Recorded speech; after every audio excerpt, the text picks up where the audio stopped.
differentiate an equation, we do x to the n, which is our normal equation. That goes to n, x to the n minus 1. I'm not going to spend too much time on that explaining why, because you seem to understand why it does that. But then we need to apply it to everyday maths. So we're going to use this equation down here, which is actually question 2 on the image you sent me. So what we're going to do is dy by dx equals, and we're going to deal with each term individually. So you don't need to worry when we're doing this term. You don't need to worry about these. When we're doing this term, oh, that's meant to be a 1 there. I'm sorry. You don't need to worry about these. And the same with this term. You don't need to worry about these because you're dealing with them all separately, as there is a plus in between them. If there was a times, it would be different, but there's not, so that's okay.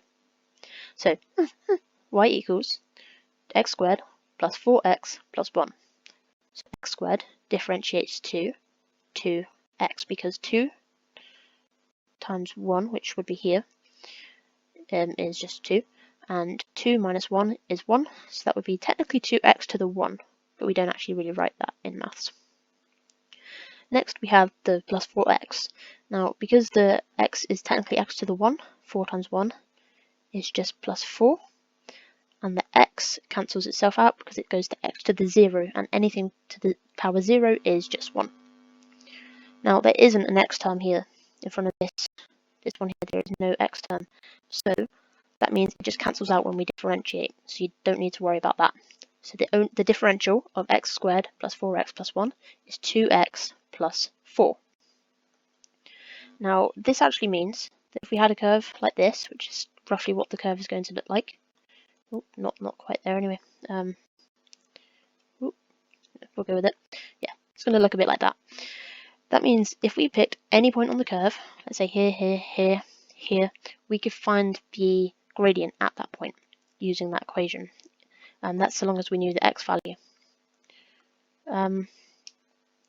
But a turning point is when the gradient equals 0, and that will be here, because a curve's got the gradient of, let's say this bit here is going to be like that, the gradient of this bit is going to be like that, the gradient of this bit is going to be like that, and eventually it's just going to go flat, just for like a minuscule bit, but it's going to go flat, and then it will change direction, which is why it's called a turning point.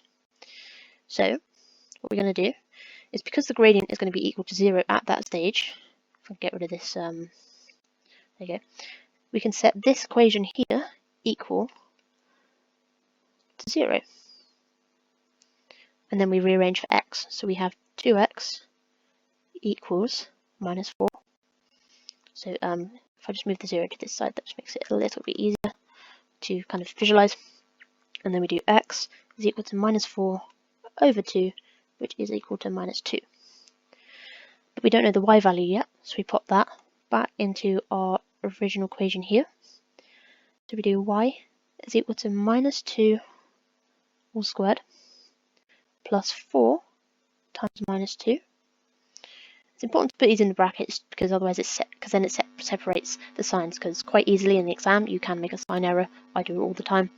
And then let's see, plus 1. So that would be y is equal to 4 minus, because it's minus 2 times 4, 8 plus 1. So that's minus 4 plus 1, which is minus 3. So it equals minus 3. So now we know that the turning point here has coordinates minus 2, minus 3. And now we need to find the nature. So that means, is it a maximum, which will look like this, a minimum, which will look like this, or a point of inflection, which will look kind of like that? Mine's a really bad sketch, but we'll go with it. So the way we find out is we differentiate again. So let's just separate the page here and write down the coordinates. There we go. So to differentiate again, you write d2y, that's how you say it, but it's d squared y over dx squared. So d2y over dx squared is equal, and then we differentiate this equation here.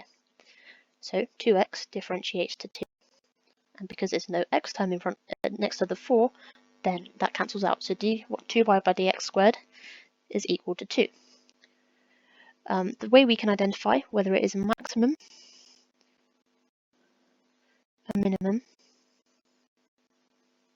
or a point of inflection is if it is less than 0, greater than 0, or equal to 0, respectively. 2 is greater than 0, therefore, so the 3 dots just means therefore, it is a minimum. And you do know that because it's a positive x squared, so you'd expect it to be a minimum. Yeah, so that's question 2. We'll do the same with question 3, because that one is a little bit different because the way it's laid out looks different. The system is exactly the same. We do exactly the same stuff. And yes, so let's just rub all this out. And there we go. So the next equation we have is y is equal to 12x minus 2x squared. Now this seems different, but it doesn't matter what order the terms are in. You can do exactly the same process. So I'm going to go through this one pretty quickly, just because we want to get to the determining. We want to find out where the turning points are and what their nature is. So dy by dx is equal to 12 minus 4x, because this differentiates to 12. 2 times minus 2 is minus 4. X just goes to 1. X to the 1, sorry. So when the gradient is equal to 0, we rearrange. We have minus 4x is equal to minus 12. So that's just 4x is equal to 12. X is equal to 12 over 4, which is 3. We put that into the original equation. Y equals 12 times 3 minus 2 times 3 squared. And that's 12, 24, 36 minus 2 times 9, which is 18.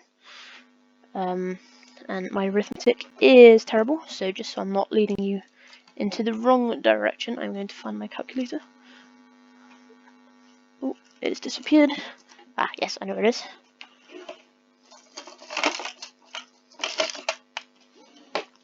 Apologies for that noise. And that is just 18. Somehow I did not know that. Equals 18. So the equations of the turning point of this curve are 3, 18. And now we want to determine the nature. So we differentiate this equation again. So we have d2y by dx squared is equal to, so 12 differentiates, it doesn't, because it cancels out, because there are no x terms. Minus 4x will differentiate to minus 4 times what's above the x, which is a 1, technically. So that's going to be minus 4. And because x goes to x to the 0, we leave it at that. So d2y by dx squared is equal to minus 4. This is less than 0. And if you remember, that means it is a maximum. And that's just what you need to do.